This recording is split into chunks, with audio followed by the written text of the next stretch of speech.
As you said, her team says she has 90 supporters, so that's 10 off what she needs to get into the vote. But only around 30 of those are publicly declared people. So it is very much questionable whether or not she does have the votes. And there are just shy of 2 hours to go.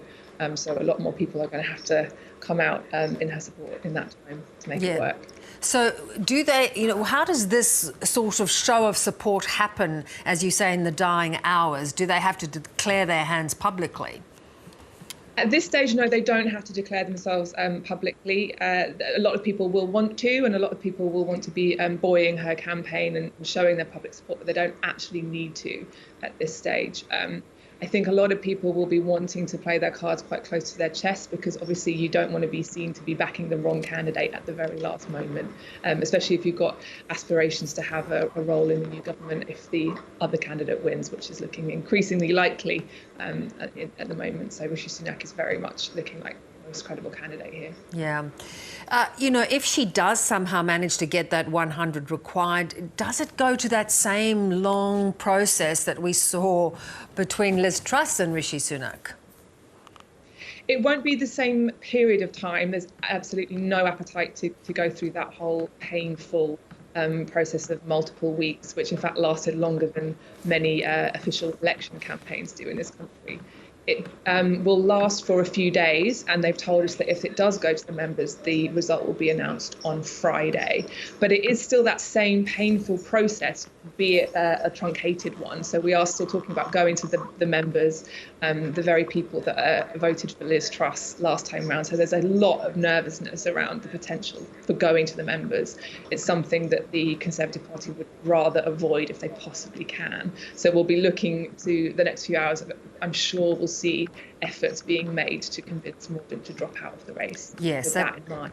Yeah, indeed. So let's presume that happens, or Sunak is the clear favourite here. There's been such an ideological divide in the Conservative Party. Can he unite them at this point?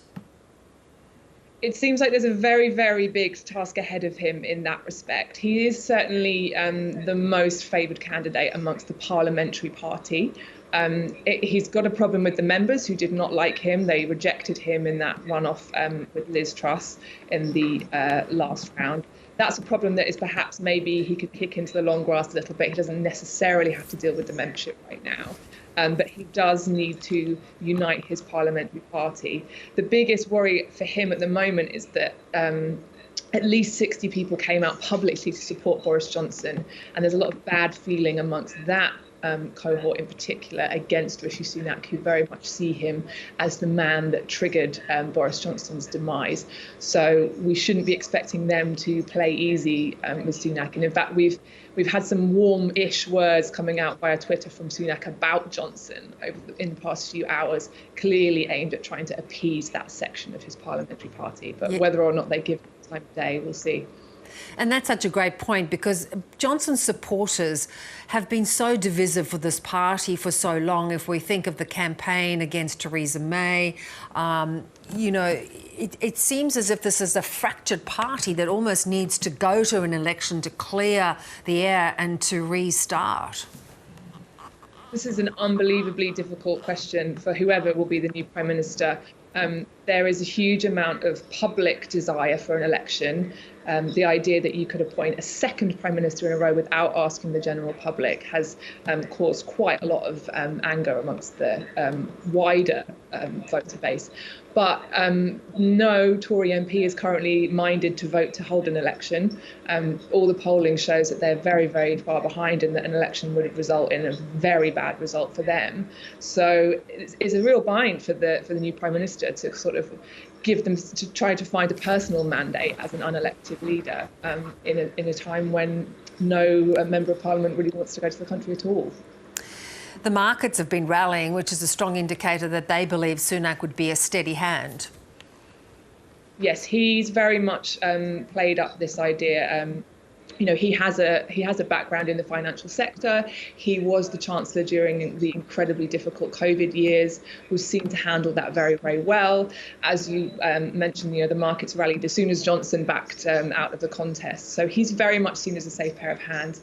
Crucially, also, he is the man that said that Liz Truss's economic policies were fairy tale economics during the leadership election. So the idea of these unfunded tax cuts just simply wasn't going to work. So he's really leaning into that vindication now, and many would say rightly so. He is, though, probably, I think, from everyone's understanding, one of the wealthiest politicians that have ever been in Parliament, and he may bring in austerity. He may have to bring in some really hard measures at a time when the British public is feeling the pinch.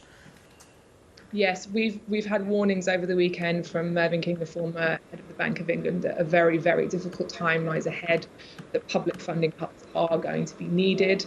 Sunak's wealth definitely has caused him issues in the past. There was a scandal involving his wife's tax arrangements during the time that he was Chancellor. So he's certainly going to be very nervous about that and very conscious of needing to make a good show of his tax arrangements, in particular to the general public. But we do know also that he's an extremely savvy politician.